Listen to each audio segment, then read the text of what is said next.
이 시간 하나님께서 우리에게 주시는 말씀은 에스겔서 48장 35절입니다.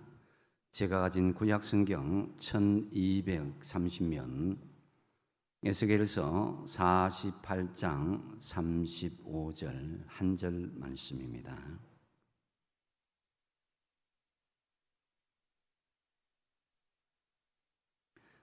다 찾으신 줄 알고 제가 봉독합니다. 그 사방의 합계는 18,000척이라 그날 후로는 그 성읍의 이름을 여호와 삼마라 하리라. 아멘. 잠시 기도하겠습니다. 찬양 가운데 임재하신 주님, 이제 말씀 가운데 임재하기를 기대하고 소망하며 저희들의 마음 문을 열겠습니다. 이 시간 말씀으로 저희들을 새롭게 하여 주시옵소서. 예수님의 이름으로 기도하옵나이다. 아멘. 사랑하는 성도 여러분, 무더운 날씨 속에서도 지난 한 주간 은혜 중에 평안하셨습니까? 서로 앞뒤 좌우로 기쁜 마음으로 눈을 맞추면서 서로 교제하고 인사 나누겠습니다. 반갑습니다. 잘 오셨습니다. 사랑합니다. 축복합니다. 예, 감사합니다. 오늘 말씀을 생각하면서 한번 따라하겠습니다. 여호와 삼마의 하나님을 체험하며 살겠습니다. 아멘. 믿음의 사람이라면은 순간순간마다 하나님을 생각하고 하나님을 의지하고 하나님 안에서 살아가기를 원합니다. 마음은 그렇게 원하는데 사실은 우리는 하나님을 잊고 삶의 현장에서 살아가는 경우가 적잖게 있습니다. 그러다 어느 순간에 내 힘대로 열심히 살다가 일이 막히고 힘들고 어려움이 닥쳐서 지치고 고단할 때 하나님, 왜 나와 함께하지 않으십니까? 왜 나를 떠나셨습니까? 왜 나를 도와주지 않으십니까? 이렇게 하나님을 찾을 때가 있습니다. 사실 우리는 살아가면서 이런 고비들을 겪을 때가 있습니다. 하나님께서 나와 함께하지 않은 듯하고 나를 떠나서 나의 기도를 들어주지 않은 듯한 그런 안타깝고 속상한 마음들이 들 때가 있는 것이 사실입니다. 실제로 하나님께서는 우리에게 침묵하실 뿐만 아니라 완전히 떠나버린 듯한 그런 현실들이 바로 오늘 본문의 이스라엘 백성들에게 들이닥쳤습니다. 그 중심에 에스겔이 있는데요. 에스겔은 누구일까요? 에스겔은 그 이름의 뜻이 하나님께서 강하게 하신다라는 이름의 의미인데요. 유다 역사상 이스라엘의 그 수많은 역사 중에서도 가장 암울하고 참담한 시기에 바벨론 포로로 끌려갔던 그 사람이었습니다. 바벨론에 유대인과 함께 거하면서 그들을 격려하고 그래도 하나님의 강함으로 격려한 그 에스겔 이름의 의미와 유사하다고 할 수 있습니다. 북이스라엘이 아수르에게 멸망당한 지 100년 후쯤 되어서 남쪽 유다도 바벨론의 침공으로 멸망당하기 직전에 이르렀습니다. 1차, 2차, 3차의 침공으로 결국 예루살렘이 무너지고 남쪽 유다는 멸망하고 말았습니다. 1차 침공은 BC 605년 그때의 다니엘이 끌려갔고 2차 침공 시에는 BC 597년에 유다 왕 여호야긴과 또 권세 있는 자들, 지도자들 용사 10,000명을 끌고 갔는데 이때 함께 끌려간 사람이 바로 오늘 본문의 에스겔입니다. 그러니까 30살이었던 에스겔은 이때 바벨론에 끌려갈 때만 해도 예루살렘 성은 함락되기 전이었습니다. 즉 BC 593년 에스겔은 바벨론에 끌려간 지 만 4년째가 되는 해에 포로지에서 하나님의 부름을 받아서 제사장의 직분과 함께 그는 예언자가 되었습니다. 그러다가 BC 586년 제3차 바벨론의 침공으로 예루살렘이 함락되고 남쪽 유다가 완전히 멸망하고 말았습니다. 이때가 에스겔이 바벨론에 포로된 지 11년 지난 후고 선지자가 된 지 7년째 되는 해였습니다.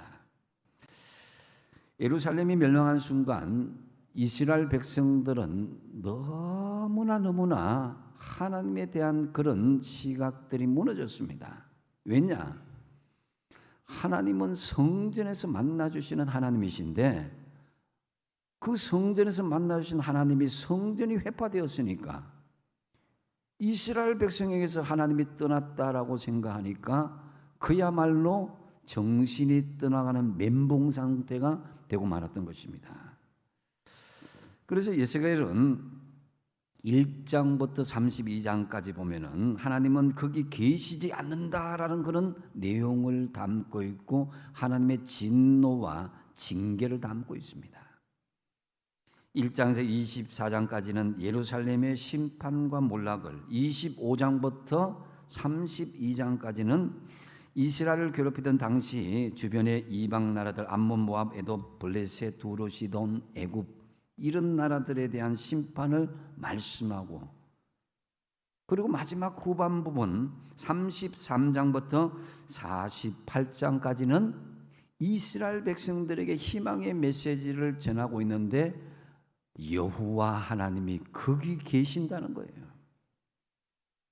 예루살렘 성전은 무너졌는데 하나님께서 거기 계시다라는 그런 메시지를 전파하고 있을 때에 에스겔은 새로운 희망을 가지고 있었습니다. 이 에스겔의 그 내용들을 보면은 후반부에 마른 뼈가 다시 살아나고 군사가 되고 성전에 성령의 물이 꽉 차서 하나님의 부흥의 역사가 임하고 회복되는 것을 바라보면서 마지막 48장 마지막 절 35절에 이 핵심적인 말씀을 우리에게 전하고 있는 것입니다. 그날 후로는 그 성읍의 이름을 여호와 삼마라 하리라 그랬습니다. 여기서 말씀하시는 여호와 삼마는 하나님께서 거기 계시다라는 말씀입니다. 비록 지금 나라가 주권을 상실하고 수많은 사람들이 포로로 이 이방 땅 바벨론에 잡혀 있다 할지라도 전능하신 하나님이 여전히 거룩한 성 예루살렘에 임재하시고 함께하고 계시다라는 그런 메시지를 전하고 있는 것입니다. 하나님께서는 우리에게 약속하신 것을 신실하게 이행하시는 분이십니다. 할렐루야. 그것은 이스라엘 백성도 마찬가지고 우리도 마찬가지입니다. 내가 너를 떠나지도 않고 너를 버리지 않으리라. 세상 끝날까지 내가 너희와 항상 함께 있으리라. 이 말씀은 성경 전반적으로 계속 말씀하신 것입니다. 그러면서 하나님은 도장까지 찍어주셔요. 민수기 23장 19절 말씀 같이 한번 읽어보겠습니다. 시작. 하나님은 사람이 아니시니 거짓말을 하지 않으시고 인생이 아니시니 후회가 없으시도다. 어찌 그 말씀하신 바를 행하지 않으시며 하신 말씀을 실행하지 않으시냐. 아멘. 이 약속을 믿는 저와 여러분 되시기 바랍니다. 지금 어렵다고 힘들다고 하나님이 우리를 떠나는 것이 아닙니다. 지금 응답되지 않는다고, 지금 내가 기도한 대로 이루어지지 않는다고 하나님께서 우리를 버리신 것이 아니란 거예요. 길고 짧은 것은 끝까지 가봐야 되는 거예요. 하나님께서 이루시는 그 중간 과정에 우리 마음대로 판단하고 개입하여서 절망하거나 포기해서는 안 된다는 거죠. 시각 장애인들, 장님이라 그러죠. 죄송하지만 이 코끼리를 만지기가 장님 코끼리 만지기 이런 속담이 있잖아요. 그 시각 장애인들이 코끼리를 만지면 어떤 모습으로 상상하겠습니까? 자신이 만지는 부분만 코끼리로 생각하지 않겠습니까?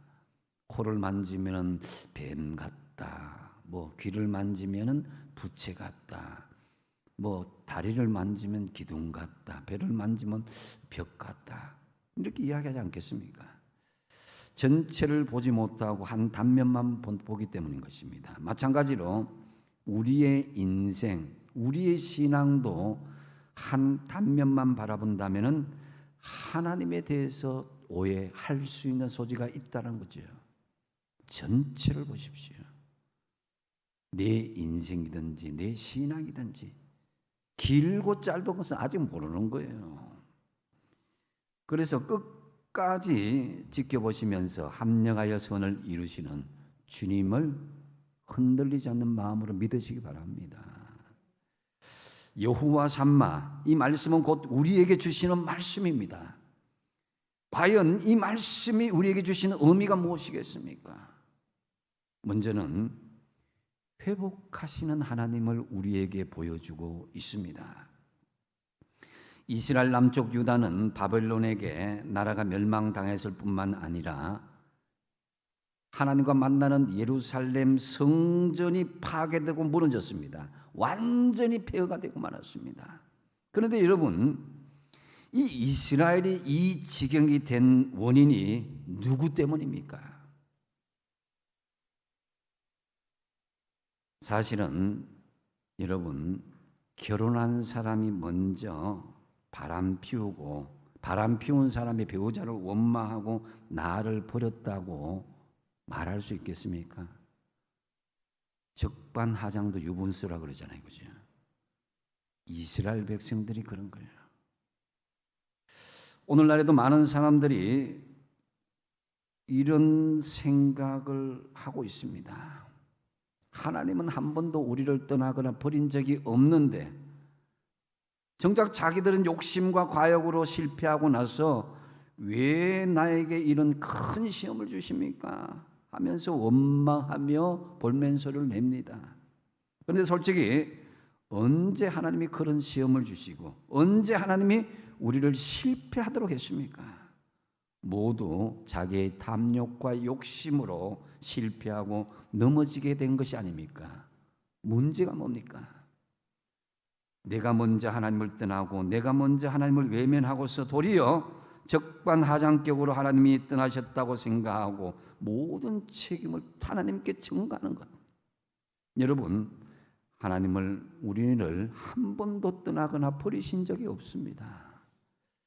다만 우리가 떠났다가 하나님을 잃어버리고 방황했는 건데, 근데 반면에 하나님 입장에서는 떠난 탕자가 다시 돌아오기를 기다리듯이 지금도 여전히 우리를 떠나지 않고 기다리고 계신다는 거예요. 이제 이스라엘은 하나님을 떠났던 과거를 뒤로 하고 다시 돌아와서 회복해 주시는 하나님을 정직하게 만날 수 있도록 하나님께서 에스겔에게 여호와 삼마, 눈에 보이는 성전은 무너졌지만은 영원한 성새 예루살렘에서 거기에서 내가 너희와 만나리라고 말씀하고 약속하고 있는 것입니다. 이 진정한 회복의 모습인 것이죠. 우리가 때로는 눈에 보이는 액면 그대로만 바라보고 이렇군 저렇군, 하나님 이럴 수가 있습니까? 저럴 수가 있습니까? 하박국 선지자처럼 하나님 왜 의인은 이렇게 고통을 당하고 악인은 득세해서 이런 불의한 세상을 만들어 놓습니까? 이렇게 우리가 하나님 앞에 항변할 수 있습니다. 4세기 5세기경에 성자 어거스틴이라는 사람이 있는데요, 이분이 마지막 지연 집필한 책 하나님의 도성이라는 책이 있습니다. 이 책은 어거스틴의 신앙의 경험에서 나온 간증과도 같은 책입니다. 313년 로마 콘스탄틴 대제가 밀라노 칙령을 선포하고 기독교를 국고로 받아들이는 그런 내용으로 말미암아서 예수 믿는 사람들이 이제 햇빛을 보게 됐어요.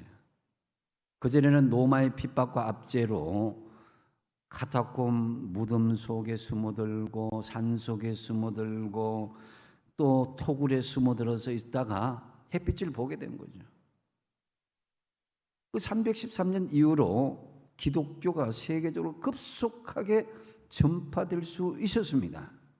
그런데 그로부터 약 100년 후인 이 410년에 이 야만적인 고트족이 로마에 침입하여서 로마가 망하게 될 지경에 놓였습니다.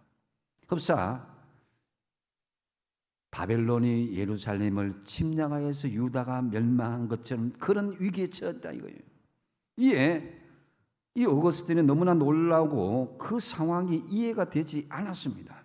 어떻게 하나님을 믿는 성도들의 중심, 그 도성인 로마가 믿지 않는 야만 민족들에게 멸망당할 수가 있는가? 이런 의문이 들었습니다. 도대체가 그 상황을 받아들일 수가 없어서 마음의 시험을 당하고 낙심하는 그런 형편이었습니다.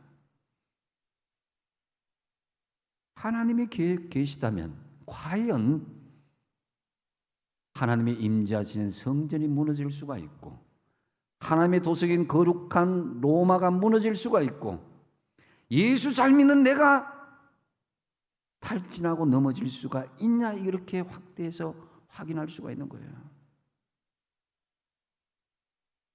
그런데 그것이 끝이 아니었습니다. 로마가 이 고트족에 함락당한 후에 놀랍게도 그 침략자들이 그리스도를 영접하고 믿는 사람이 되더라는 거예요. 바로 로마는 무너졌지만 게르만 민족이 다시 그곳에서 더 큰 로마를 세웠는데 그것이 바로 신성 로마 제국이 되었던 것입니다. 이를 통해서 어거스틴은 하나님의 깊은 섭리를 깨닫게 된 것입니다. 이전보다 더 큰 하나님의 도성이 건설되었을 때에 하나님께서 상황을 역정케 하시고 합력하여 선을 이루는 그 광경을 생생하게 목도할 수가 있었던 것입니다. 사람의 눈으로 볼 때는 하나님의 나라가 무너진 것처럼 보일 수도 있습니다. 우리가 볼 때는 코로나 때문에 교회가 무너지고 성도들이 무너지고 하나님이 떠난 것처럼 보일 수도 있다는 거예요. 그래서 하나님이 없는 것이 아니냐고 낙담하고 실망하고 절망할 수도 있습니다. 그런데 알고 보니까 네 삶의 죄악의 찌꺼기를 제거하고 내 삶의 인간적인 부분을 제거하고 그 작은 성이 무너지고 더 큰 것을 세우기 위한 하나님의 놀라운 역사가 있더라는 거예요. 이것이 역사 속에서뿐만 아니라 여러분의 삶 가운데서 있어지기를 소망합니다. 그래서 어거스틴은 그런 하나님의 섭리를 세상에 널리 알리기 위해서 13년 동안 그렇게 하나님께 기도하는 마음으로 하나님의 도성이라는 유명한 이 책을 집필하게 된 것입니다. 하나님은 저와 여러분을 회복시키는 하나님이십니다. 하나님은 그 회복을 주시려고 성경에 많은 약속들을 우리에게 지금 하고 있습니다. 여러분 지금 하나님이 떠났다고 실망하고 절망하는 분은 혹시 없습니까? 하나님께서 과연 내 삶에 계시는지, 하나님 나를 만나 주시는지, 이런 부분에 대해서 의문을 가지고 있는 분이 없습니까? 암보다 더 무서운 것이 절망이라고 그럽니다. 비록 암에 걸려도 내가 나을 수 있다는 희망만 가진다면 얼마든지 회복되고 치유될 수 있습니다. 그런데 그 멘탈, 정신이 약하면은 일기 그 작은 암의 시작에도 멘탈이 무너지고 절망하게 되면은 암에 굴복할 수도 있다는 거죠.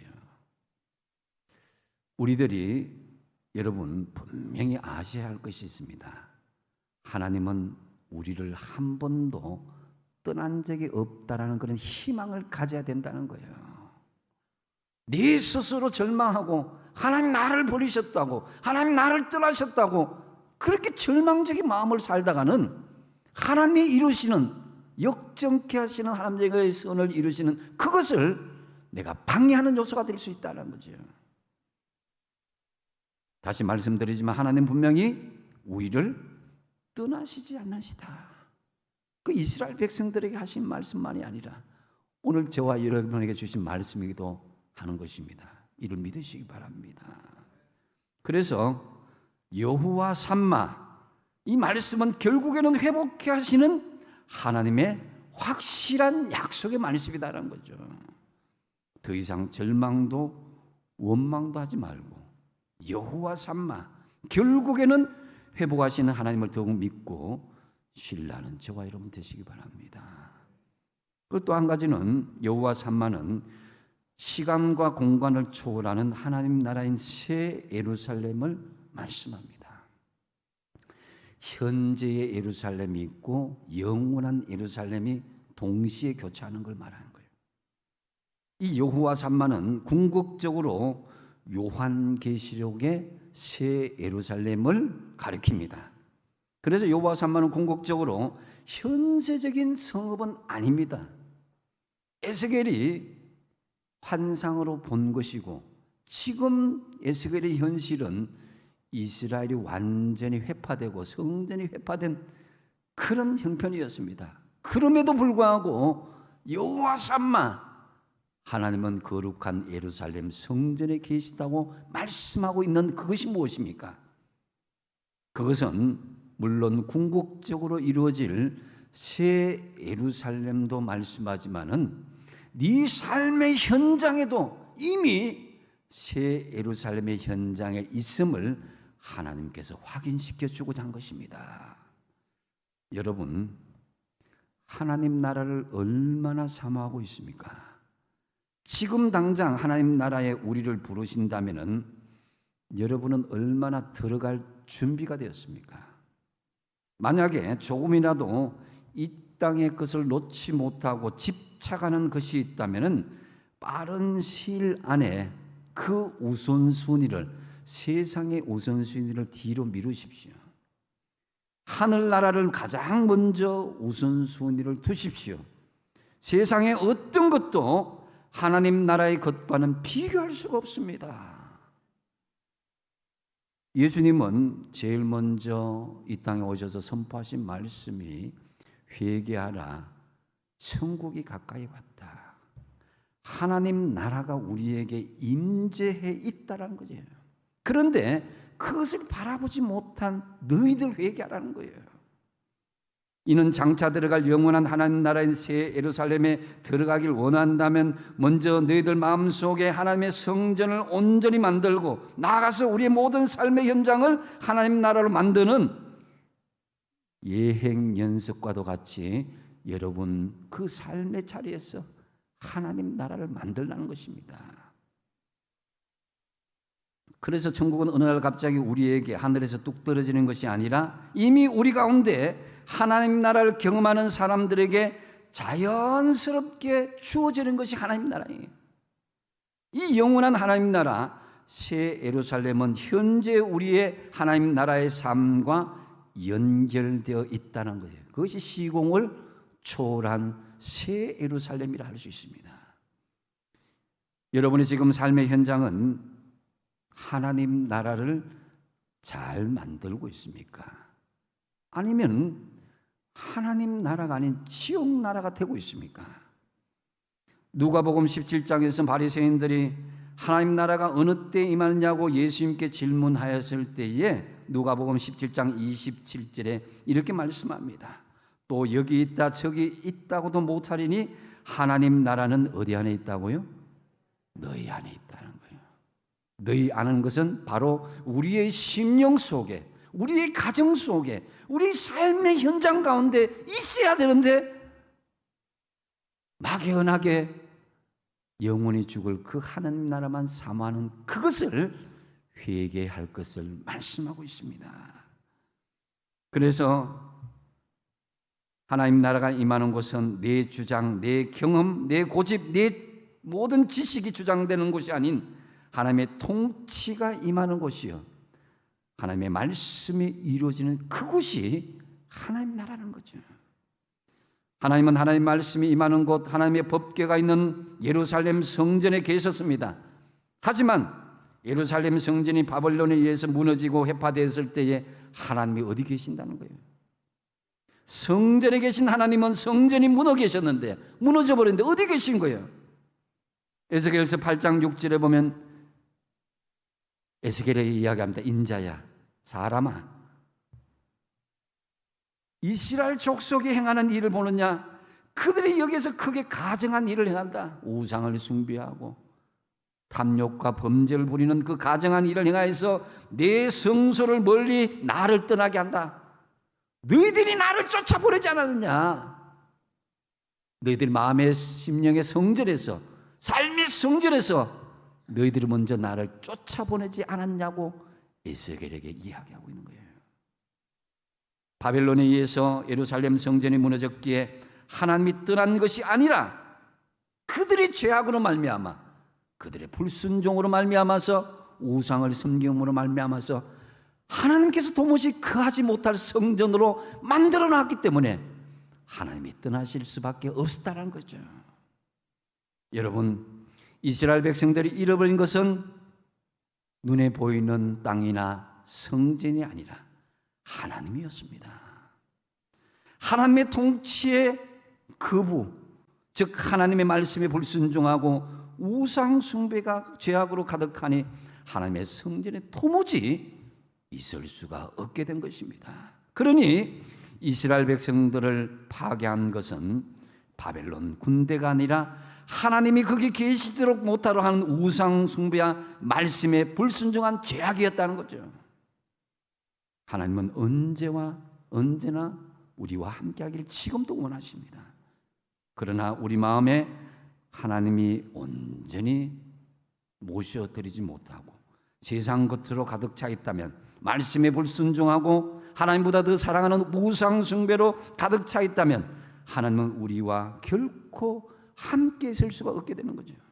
여러분, 오늘 에스겔서 48장에 보여주는 영원한 하나님 나라 새 예루살렘 성전의 청산지를 보면은 어마어마합니다. 그 사진을 보여주시고 하면은 우리가 지금 작은 그림을 보지만은 이 성전의 회복을 보여준 하나님께서 12지파에게 가나안 땅을 기업으로 주시고 성읍으로 출입하는 출입문에 대해서 각각 사면에 3개씩 12지파에게 그렇게 출입할 수 있는 이름으로 명명되었습니다. 그래서 성읍 출입문의 크기를 보면 동서남북의 출입문의 광 넓이가 4,500척이다.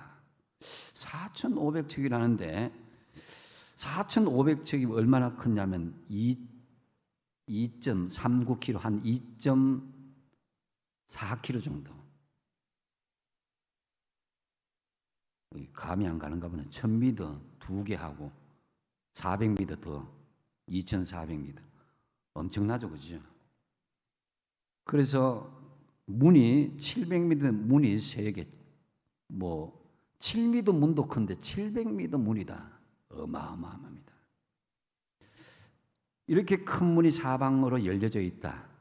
이것은 뭘 의미하는 거예요?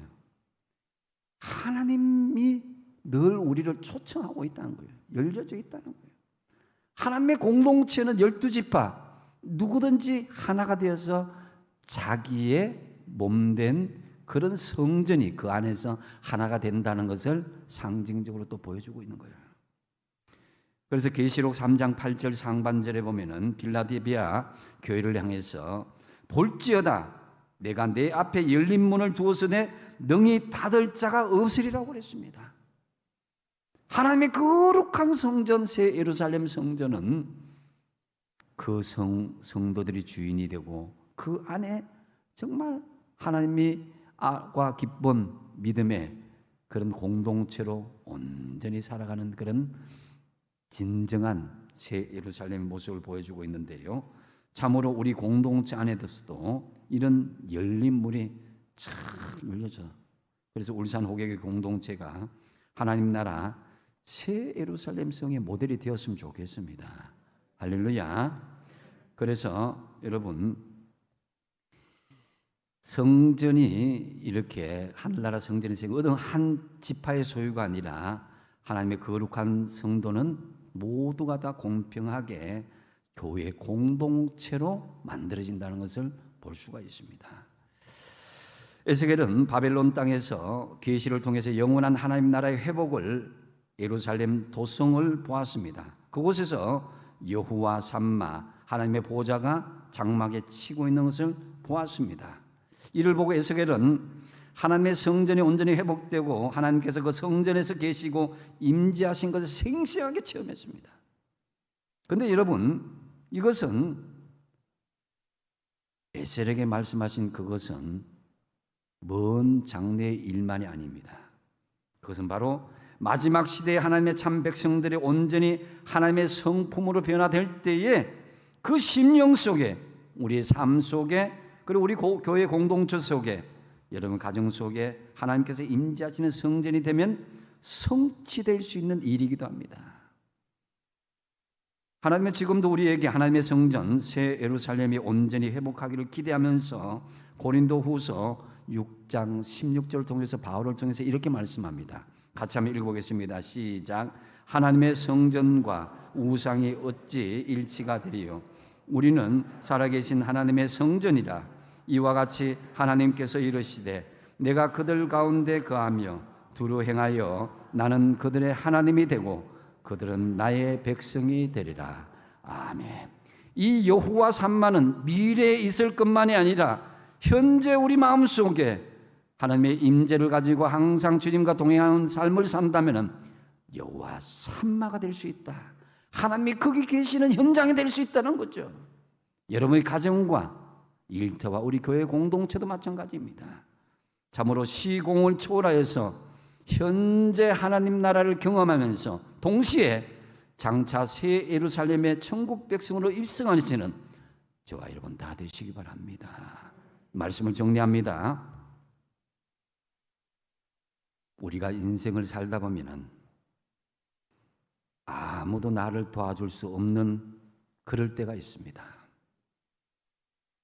사랑하고 믿었던 사람들이 내 곁을 떠나갔을 때가 있습니다. 마치 온 우주에 혼자 있는 것 같은 고독을 경험할 때가 있습니다. 그와 동시에 하나님께서 나를 떠나시고 나와 함께 하고 있지 않은 듯한,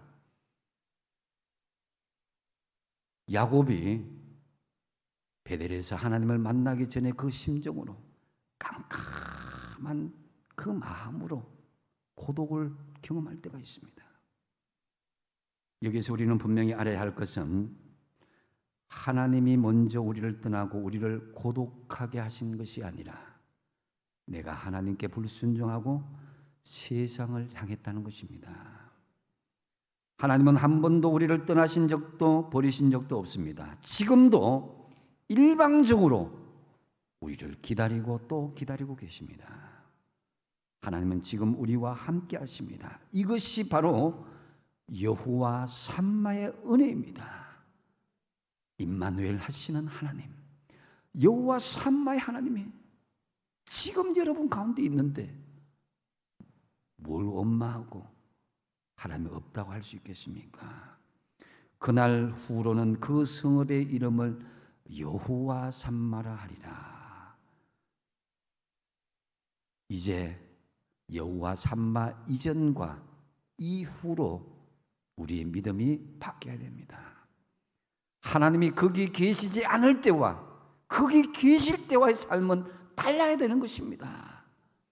여호와의 삼마의 하나님이 우리에게 무엇을 의미한다고 그랬습니까? 결국은 회복하시는 하나님, 회복하시는 하나님을 믿고 신뢰하십시오. 여호와 삼마, 두 번째 뭡니까? 시공을 초월하시는 새 예루살렘. 다시 말씀드려서 지금 현재 하나님 나라를 경험하면서 동시에 장차 새 예루살렘의 천국 백성으로 입성하시는 하나님의 백성답게 당당하게 살아가는 것입니다.